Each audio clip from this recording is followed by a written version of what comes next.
Welcome to recipes இன் மைவி. இன்றைக்கி நம்ம அருமையான சுவையில் பேச்சுலர்ஸுக்கு தகுந்த மாதிரி ரொம்ப சுலபமாக மட்டன் குழம்பு தான் செய்ய போகிறோம். சாதம், இட்லி, தோசை எல்லாத்துக்கும் பொருந்துகிற மாதிரி ரொம்ப சுலபமாக இதை எப்படி செய்கிறது, இதுக்கு தேவையான பொருட்கள் என்ன பார்க்கலாம் வாங்க. இந்த குழம்புக்காக 3/4 கிலோ மட்டன் கழுவி எடுத்து வச்சுருக்கேன். குக்கரில் 2 டேபிள் ஸ்பூன் கடலெண்ணெய் ஊற்றிக்கலாம். சன்ஃப்ளவர் ஆயிலாக இருந்தாலும் பரவாயில்ல. 2 துண்டு பட்டை, 2 ஏலக்காய், 2 கிராம்பு, 1/2 டீஸ்பூன் சோம்பு, 100 கிராம் அளவுக்கு பொடியாக நறுக்கின சின்ன வெங்காயம். சின்ன வெங்காயம் இல்லைன்னா மீடியம் சைஸில் 2 பெரிய வெங்காயம் போட்டுக்கோங்க. 2 கொத்து கருவேப்பிலை. வெங்காயத்தை லேசாக செவக்கிற அளவுக்கு வதக்கிடலாம்.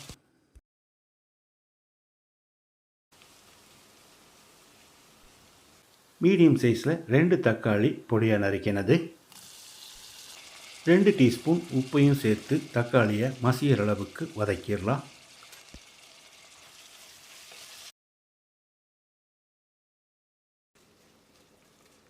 தக்காளி மசிகிற அளவுக்கு வதங்கிருச்சு. 2 டேபிள் ஸ்பூன் இஞ்சி பூண்டு விழுது சேர்த்து பச்சை வாசனை போகிற அளவுக்கு ஃப்ரை பண்ணிக்கலாம்.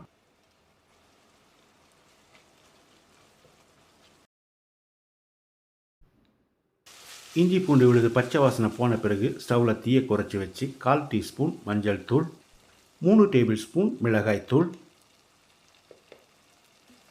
3 டேபிள் ஸ்பூன் மல்லித்தூள்,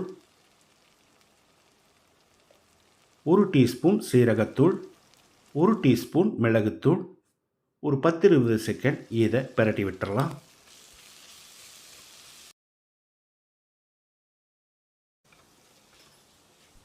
இப்போ இதில் 1 கப் அளவுக்கு தண்ணி ஊற்றி கலந்து விட்டுடலாம்.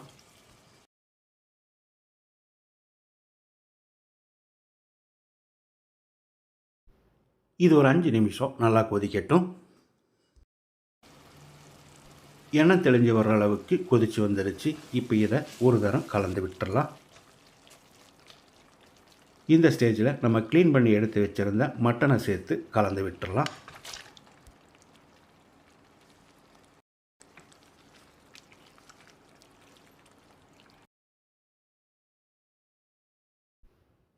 இப்போ இதுக்கு தேவையான அளவு தண்ணி ஊற்றிக்கலாம். நான் 1/2 கப் அளவு தண்ணி சேர்க்கிறேன். கூடவே ஒரு 1/2 டீஸ்பூன் கரம் மசாலாவையும் சேர்த்து கலந்து விட்டுடலாம்.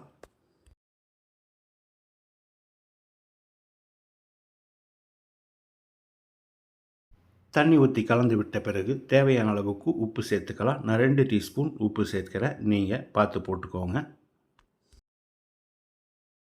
மசாலாவோடு சேர்ந்து ஒரு 10 நிமிஷம் கொதிக்கட்டும். 1/2 கப் அளவு துருவின தேங்காயில் 1 டீஸ்பூன் சோம்பு, 1 டீஸ்பூன் கசகசாவையும் போட்டு கொஞ்சமாக தண்ணி சேர்த்து பேஸ்ட்டாக அரைச்சி எடுத்து கொதிக்கிற குழம்புல ஊற்றிக்கலாம். கூடவே மிக்ஸி ஜார் அலசி கொஞ்சமாக தண்ணி சேர்த்துக்கலாம். தேங்காய் சேர்க்கிறதும் சேர்க்காததும் உங்களோட விருப்பம்தான்.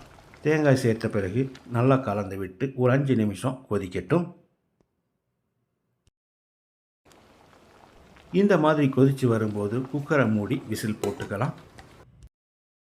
அதிகப்படியான தீயில் 1 விசிலும் குறைஞ்ச தீயில் 2 விசிலும் விட்டாலே மட்டன் நல்லா வெந்துடும். 3 விசில் ப்ரெஷர் அடங்கிருச்சு. இப்போ திறந்துடலாம். மணக்க மணக்க நம்மளோட குழம்பு கிட்டத்தட்ட ரெடி ஆயிருச்சு. அதிகப்படியான தீயில் 1 விசிலும் குறைஞ்ச தீயில் 2 விசிலும் விட்டு எடுத்திருக்கேன். மட்டன் நல்லா பூ மாதிரி வெந்திருக்கு. ஒரு 2 நிமிஷம் இது கொதிக்கட்டும். அதுக்கு பிறகு பொடியாக நறுக்கின மல்லி இலையை தூவி கலந்து விட்டு இறக்கிடலாம். அருமையான சுவையில் பேச்சுலர்ஸுக்கு தகுந்த மாதிரி நான் செஞ்சுருக்கிற இந்த மட்டன் குழம்பை இதே மாதிரி இதே அளவுகளோட நீங்கள் செய்து பாருங்கள். இந்த வீடியோ பிடிச்சிருந்தா லைக் பண்ணுங்கள், கமெண்ட் பண்ணுங்கள், ஷேர் பண்ணுங்கள். சப்ஸ்கிரைப் பண்ணாதவங்க சப்ஸ்கிரைப் பண்ணுங்கள். மறக்காமல் பெல் பட்டனை கிளிக் பண்ணுங்கள்.